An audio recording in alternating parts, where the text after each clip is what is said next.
دین اسلام نے ہمیں یہ بتلایا ہے کہ یہاں آنے سے پہلے سب لوگ عالم ارواح میں تھے، اور یہاں آنے کے بعد سب لوگ عالم دنیا میں آ گئے۔ اس کے بعد جو آخری جہان ہے وہ عالم آخرت ہے، لیکن عالم دنیا اور عالم آخرت کے بیچ جو جگہ ہے اسے عالم برزخ کہا جاتا ہے۔ برزخ کا معنی تو پردے اور آڑ کے ہوتے ہیں، لیکن برزخ اس زندگی کو کہتے ہیں جو مرنے سے شروع ہو جاتی ہے اور قیامت کے قائم ہونے تک وہ زندگی انسان کے ساتھ رہتی ہے، اسے عالم برزخ کہا جاتا ہے۔ اسی کو قبر کی زندگی کہا جاتا ہے۔ لیکن عالم برزخ کیوں کہا جاتا ہے، اس کی کیا وجہ ہے؟ تو اس کی وجہ یہ ہے کہ ہر آدمی کو قبر نصیب نہیں ہوتی، تو جو جل کے مر گیا جزا اور سزا اسے بھی ملے گی، عذاب قبر اسے بھی ہوگا، پر اس کا نام کیا ہے؟ عالم برزخ۔ جو آدمی دریا میں ڈوب گیا جزا اور سزا کا معاملہ اس کے ساتھ بھی ہے، لیکن نام اس کا کیا ہے؟ عالم برزخ۔ نبی کریم صلی اللہ تعالی علیہ وسلم ارشاد فرمانے لگے، حضور فرماتے ہیں کہ ایک شخص نے وصیت کی تھی کہ جب میں مر جاؤں تو مجھے بڑا ڈر آتا ہے، میں اللہ کے حضور کس طرح کھڑا ہوں گا۔ اپنی اولاد سے کہنے لگا کہ اس طرح کرنا کہ میری لاش کو جلا دینا، پھر میری راکھ کو ہواؤں میں اڑا دینا، میں اپنے رب کریم کے سامنے کھڑا نہیں ہو سکتا۔ اس کے بچوں نے اسی طرح کیا، تو حضور صلی اللہ علیہ وسلم فرماتے ہیں پھر اللہ نے زمین کے ذروں کو حکم دیا اور زمین نے سارے ذرے اکٹھے کیے، پھر رب نے اسے زندگی دی اور پھر پوچھا یہ تو نے وصیت کیوں کی تھی؟ تو اس کرتا ہے اللہ میں تیرے سامنے کھڑا نہیں ہو سکتا تھا، مجھے اپنے اعمال کا پتہ تھا، جے ویکھاں میں عملاں والے تے پھر تے کچھ نہیں نا میرے پلے، تو میں ڈرتا تھا کہ کیا بنے گا۔ تو رب فرمائے گا فرشتوں میرا بندہ سچ کہتا ہے، اسے میرے فضل سے جنت عطا کر دو۔ تو اللہ ذروں کو بھی جمع کرے گا، ہواؤں میں، خشکیوں میں، سمندروں میں، مرنے کے بعد انسان جہاں بھی ہوگا اسے جزا اور سزا کا معاملہ وہاں ملے گا۔ اب عذاب قبر جو ہے، قبر کے اندر جو انسان کا عذاب ہے تو وہ بھی عالم برزخ کا عذاب ہے۔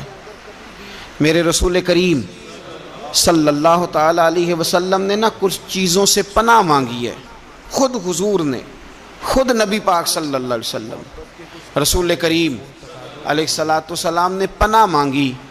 حضور فرمانے لگے اے اللہ مجھے کنجوسی سے، بخیلی سے پناہ عطا فرما، اور حضور نے باقاعدہ پناہ مانگی ہے کہ اے اللہ مجھے ارذل العمر ہونے سے پناہ میں رکھ، جب عمر اتنی زیادہ ہو جائے کہ وجود کے حصے کام کرنا چھوڑ جائیں، اس سے پناہ مانگی۔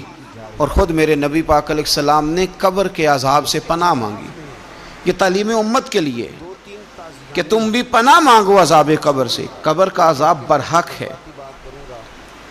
قبر کے لیے تیاری کر کے رکھنا، اپنی قبر کو یاد رکھنا، مر جانے کو یاد رکھنا۔ حضرت سعد بن معاذ رضی اللہ تعالیٰ عنہ کا جب جنازہ تھا تو صحابہ کرام فرماتے ہیں حضور نے نماز جنازہ کی امامت فرمائی تو قبر کے تیار ہونے میں کچھ دیر تھی، تو رسول کریم صلی اللہ علیہ وسلم زمین پر بیٹھ گئے اور ایک لکڑی سے حضور زمین کریدنے لگے، لکڑی سے۔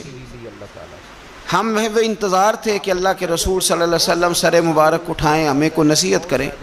فرماتے حضور نے سر اقدس اٹھایا تو حضور کی آنکھوں میں آنسو تھے، اور رو کے حضور فرمانے لگے، رو کے کہ اس قبر کے عذاب سے رب کی پناہ مانگو اور اس کے لیے تیاری کر لو، یہ بڑا سخت دن ہے۔ رو کے حضور نے فرمایا، رو کے۔ آج تو لوگ مذاق بناتے ہیں، آج لوگ مذاق اڑاتے ہیں، کچھ فقیر صوفی درویش کہلانے والے بھی، وہ کہتے ہیں جو مولوی بتا رہا ہے نا قبر میں بچھو ہوں گے، سانپ ہوں گے، یہ تو مولوی اپنی قبر بتا رہا ہے، ہمارا اس سے کیا لینا دینا ہے۔ خدا سے ڈریں۔ وہ چیزیں جو احادیث مبارکہ میں آ گئیں جس سے نبی پاک نے ہمیں سمجھایا، آپ اس تنبیہ کو، اس نصیحت کو آپ اس رنگ میں لیں گے کہ مذاق بنایا جائے گا دین کا؟ بجائے اس کے کہ اس سے ڈرا جائے، بجائے اس سے حضرت سیدنا برا بن عازب رضی اللہ تعالیٰ عنہ ارشاد فرماتے ہیں کہ میں نے نبی پاک صلی اللہ تعالیٰ علیہ وآلہ وسلم سے خود اس بات کو سنا ہے، خود رسول کریم صلی اللہ علیہ وسلم نے فرمایا۔ حضرت زید بن ثابت رضی اللہ تعالیٰ عنہ بھی اس بات کے راوی ہیں، فرماتے ہم جا رہے تھے تو 5-6 قبریں تھیں، تو حضور نے فرمایا کن کی قبریں؟ ہم نے عرض کی یا رسول اللہ صلی اللہ علیہ وسلم یہ کافروں کی قبریں، یہ صحیح مسلم میں حدیث موجود ہے، کفار کی قبریں۔ تو اللہ کے رسول صلی اللہ علیہ وسلم فرمانے لگے، ذرا حدیث کے لفظوں پہ غور کرنا، حضور فرمانے لگے اگر مجھے ڈر نہ ہوتا کہ تم اپنے مردوں کو دفن کرنا چھوڑ دو گے، اگر مجھے اس بات کا ڈر نہ ہوتا کہ تم اپنے لوگوں کو، مرنے والوں کو قبروں میں دفن کرنا چھوڑ دو گے، اگر یہ مجھے ڈر نہ ہوتا تو میں تمہیں سناتا کہ قبر کے اندر کس طرح عذاب ہوتا ہے، تمہیں دنیا میں رہ کے میں سناتا، پر ڈر ہے کہ کہیں تم اپنے مرنے والوں کو قبروں میں دفن کرنا چھوڑ ہی نہ دو، اس لیے میں تمہیں یہ بات نہیں بتاتا۔ اور میرے رسول کریم صلی اللہ تعالیٰ علیہ وآلہ وسلم نے پھر ارشاد فرمایا، اپنے غلاموں کی طرف نظر فرمائی، یہ بات کہہ کے کہ اگر مجھے ڈر نہ ہوتا کہ تم دفن کرنا چھوڑ دو گے تو تمہیں میں سنا دیتا کہ قبر میں کیا عذاب ہوتا ہے۔ پھر حضور نے صحابہ سے فرمایا چلو بھائی دوزخ کے عذاب سے اللہ کی پناہ مانگو، تو سب کہنے لگے ہم دوزخ کے عذاب سے اللہ کی پناہ مانگتے ہیں۔ پھر نبی پاک صلی اللہ تعالیٰ علیہ وسلم نے ارشاد فرمایا تم سب کہو کہ ہم قبر کے عذاب سے اللہ کی پناہ مانگتے ہیں۔ تو صحابہ نے کہا ہم قبر کے عذاب سے اللہ کی پناہ مانگتے ہیں۔ پھر میرے رسول پاک علیہ السلام نے فرمایا تم کہو، سارے یہ کہو کہ ہم ظاہری اور باطنی فتنوں سے اللہ کی پناہ مانگتے ہیں۔ تو صحابہ نے کہا کہ ہم ظاہری اور باطنی فتنوں سے اللہ کی پناہ مانگتے ہیں۔ پھر میرے محبوب علیہ السلام نے فرمایا تم کہو کہ ہم دجال کے فتنے سے اللہ کی پناہ مانگتے ہیں۔ تو صحابہ کرام نے کہا کہ اے اللہ ہم دجال کے فتنے سے تیری پناہ مانگ، تیری پناہ میں آتے ہیں۔ نبی پاک علیہ السلام نے یہ الفاظ کہہ کے یہ بات بتلا کے ہمیں سمجھا دیا، ہمیں قائل فرمایا محبوب نے۔ یاد رکھنا، اس بات کو اچھی طرح سمجھ لینا کہ اگر مجھے ڈر نہ ہوتا کہ تم اپنے مردوں کو دفن کرنا چھوڑ دو گے تو تمہیں بتلا دیتا کہ قبر میں کتنا سخت عذاب ہوتا ہے۔ اپنے معاملات پر غور کریں۔ ہمارا کسی شاعر نے کہا تھا کہ مرنے کے بعد مجھ کو 2 گز زمین جو ملی تو دیکھو بعد مرنے کے ہی ہم جاگیردار ہو گئے۔ تو اصل تو جاگیر وہی ہے اور طے ہے، اتنا مرضی اے سی لگا کے کمرہ ٹھنڈا کر لیں، ٹائل پتھر لگا کے اس کو آپ صاف ستھرا کر لیں، اور آپ اٹھنے کی بھی تکلیف نہ کریں، ریموٹ کنٹرول کے ساتھ ہر چیز اپنے کمرے کی آپ کنٹرول کر لیں، پورا ہوادار کر لیں، لیکن آپ بچیں گے تب نہ جب قبر جنت کے باغوں میں سے باغ بنے۔ اگر وہ جنت کے باغوں میں سے باغ نہیں بنتی تو پھر فائدہ نہیں ہے۔ میرے رسول کریم صلی اللہ تعالیٰ علیہ وآلہ وسلم کے پیارے صحابی حضرت عثمان غنی رضی اللہ تعالیٰ عنہ فرماتے ہیں، یہ سنن ابو داؤد شریف کی حدیث ہے کہ حضور نے فرمایا جب میت کو دفن کر کے فارغ ہو جاؤ تو اس کی قبر پر کھڑے رہو۔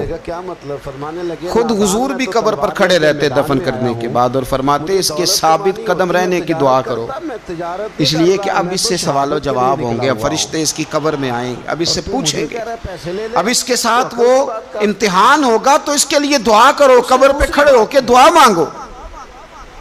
ایک حدیث میں فرمایا کہ اتنی دیر دعا مانگو، اتنی دیر دعا مانگو کہ جتنی دیر اونٹ ذبح کر کے کھال اتار کے گوشت بنا کے، اونٹ ذبح کرنا سب سے زیادہ مشکل ہے، اونٹ ذبح کر کے کھال اتار کے گوشت بنا کے بانٹ دیتے ہو، اتنی دیر مرنے والے کی قبر پہ کھڑے رہ کے دعا مانگا کرو، کیونکہ اب فرشتے آئیں گے، سوال و جواب ہوگا۔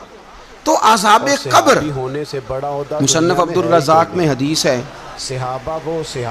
کہ ایک بندے کو صرف ایک کوڑا مارا گیا تھا قبر میں، ایک کوڑا، ایک درہ، تو اس کی ساری قبر میں آگ بھڑک اٹھی تھی۔ تو پوچھتا ہے کہ یہ ایک کوڑا مجھے کیوں مارا گیا؟ تو انہوں نے کہا ایک وجہ تو یہ تھی کہ تو پاکی پلیدی کا خیال نہیں کرتا تھا، اور دوسری وجہ یہ تھی کہ ایک دفعہ ایک مظلوم نے تجھ سے کہا تھا میری مدد کر، اور تو مدد کرنے پہ قادر تھا، تیرے اندر ہمت تھی، پر تو اس کی مدد کے لیے تیار نہیں ہوا۔ وہ ہمارا مشہور فکر ہے نا کہ سانو کی لگے، پرائی لڑائی پرائی آگ نو اسی گھر کیوں لے آئیے۔ تو وہ جو ہمارا خاص معاملہ ہے نا کہ کسی کی مدد نہیں کرنی، وہ ہمیں خراب کرتی ہے، وہ ہمیں خراب کرتی ہے، ہمارے حالات بگڑ جاتے ہیں۔ ہم مدد کرنے پہ قادر ہوتے ہیں پر کسی مظلوم کی مدد، ایک کوڑا لگا تو پوری قبر میں آگ بھڑک اٹھی۔ عذاب قبر سے اللہ کی پناہ مانگی جائے، ڈرا جائے، اور آخرت کے لیے قبر کے لیے تیار۔ قرآن مجید نے کہا وَإِذَا الْقُبُورُ بُعْثِرَتْ، جب قبریں کریدی جائیں گی نا تو عَلِمَتْ نَفْسٌ مَا قَدَّمَتْ وَأَخَّرَتْ، پھر ہر جان جان لے گی کہ اس نے آگے کیا بھیجا اور پیچھے کیا چھوڑا۔ میرے عزیز، اپنی قبر کے لیے اپنی آخرت کے لیے فکر کریں، تیاری کریں۔ مولا رومی ایک بڑی خوبصورت مثال دیتے ہیں اور بڑے شاندار انداز میں بات سمجھاتے ہیں۔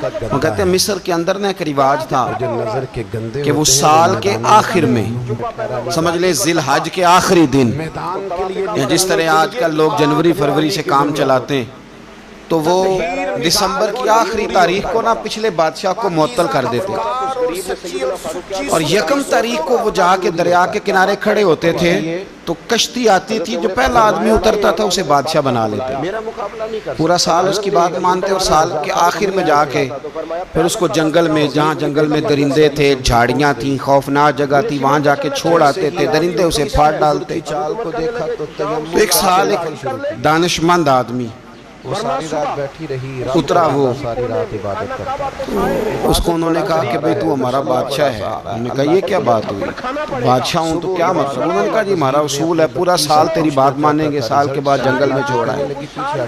کہنے لگا سال تو بات مانو گے نا؟ کوئی نہیں، میں نے نبی پاک کا کلمہ پڑھ میں کہا، کہنے لگا اچھا پھر سب سے پہلے مجھے وہ جنگل دکھاؤ جس میں تم نے آخر میں چھوڑ کے دی۔ پہلے مکان کے پہلے سوسائٹی میں گھر کے پہلے قبرستان کی طرف حاضری۔ قرآن پاک کی جو ترتیب ہے نا موت و حیات کی، پتہ کس طرح؟ الذی خلق الموت والحیات، وہ رب جس نے موت اور زندگی پیدا کی۔ قرآن زندگی کا ذکر بعد میں کرتا ہے، موت کا ذکر ہے۔ تو مولا رومی کہتے ہیں وہ آدمی کہنے لگا پہلے دکھاؤ نا کہاں سال کے بعد لے کے جاؤ گے۔ تو انہوں نے جا کے وہ جگہ دکھائی، اس جنگل میں سال کے بعد ہم نے آپ کو لے کے آ کے چھوڑنا ہے۔ تو کہنے لگا ختم ہو گئی بات، اسی جنگل میں چھوڑو گے نا، کوئی اور تو نہیں، کہا جی اسی میں چھوڑیں گے۔ کہنے لگا بالکل ٹھیک ہے۔ پہلا حکم تخت پہ بیٹھ سے اس نے یہ کیا کہ جنگل کے اندر جتنی خاردار جھاڑیاں ساری کاٹ دو۔ اس جنگل میں جہاں آخر میں جانا ہے وہ ساری جھاڑیاں کاٹ دیں۔ پھر کہنے لگا جتنے درندے ہیں نا جہاں وہ سارے مار دو، درندے مار دیے۔ کہنے لگا اب حال چلاؤ، کیاریاں بناؤ، پھول لگاؤ، گلاب لگاؤ، چمبیلی لگاؤ، کرو اس کے اندر خوشبوئیں۔ وہ سارا سال وہ باغ کی تیاری کرتا رہا۔ سال کے بعد انہوں نے چارپائی پہ باندھا، جب اس باغ میں لے کے جا رہے تھے تو پرانے بادشاہ کہتے تھے نا نہیں میں نے نہیں جانا، چھوڑ دو، اتار دو، معاف کر دو۔ یہ پتہ کیا کہہ رہا تھا؟ کہہ رہا تھا عجلونی، ذرا جلدی کرو، ذرا جلدی کرو، جلدی کرو، مجھے لے جاؤ خبر میں اور جلدی سے مجھے وہاں چھوڑ کے آؤ جنگل میں۔ کیوں بھلا؟ اس لیے کہ اس نے فارغ بیٹھ کے موج نہیں کی، اس نے اپنی آخری جگہ کے پھل پودوں کی تیاری کی۔ او میرے بھائی، ہمارے پاس پیسہ آتا ہے تو گاڑی نہیں آتی ہے، اگر تھوڑا پیسہ زیادہ بڑھ گیا تو چلو وہاں بھی پلاٹ لے لو۔ کوئی بندہ بھی اپنی آخرت کے لیے، قبر حشر کے لیے سوچنے کو تیار ہے۔ جتنے مکان آپ نے بنانے ہیں نا، بچوں نے بعد میں لڑنا ہے، انہوں نے کہنا کارنر والا ابا مجھے کہہ گیا تھا کارنر والا تیرا ہے، نے کہا تھا مجھے ابا جی مجھے کہہ گئے تھے کہ تو پہلے بڑا ہو گیا تھا، تو کمائی کرنے لگ گیا تھا، لہذا یہ سارا تیرا ہی ہے۔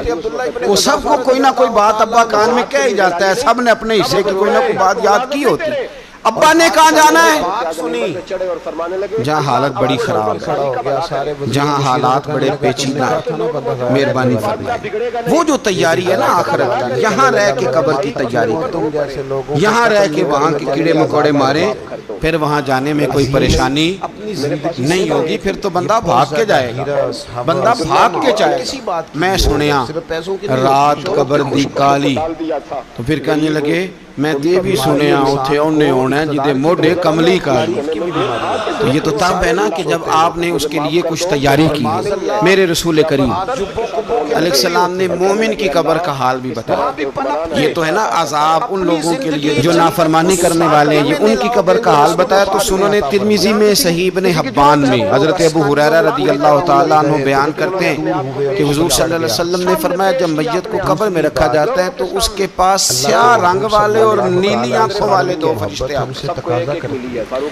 اور اس کو اٹھا کے بٹھاتے ہیں باقی حدیثوں میں 3 ہی سوال ہیں لیکن اس حدیث میں حضور نے فرمایا انہوں نے بس میرے بارے میں پوچھنا ہے بس میرے بارے میں صرف یہ پوچھنا ہے بتا مدینے والے محبوب کے بارے میں دنیا میں کیا کہا کرتا ہے کیا کہا کرتا تھا ان کے بارے میں تو اعلیٰ حضرت بریلوی تو کہتے ہیں میں نے تو کہہ دینا ہے سرور کہوں کہ مالک و مولا کہوں تجھے باغ خلیل کا گل زیبا کہوں تجھے تیرے تو وصف عید تناہی سے ہیں بری حیران ہوں میرے شاہ میں کیا کیا کہوں تجھے لیکن رضا نے ختم سخن اس پہ کر دیا خالق کا بندہ خلق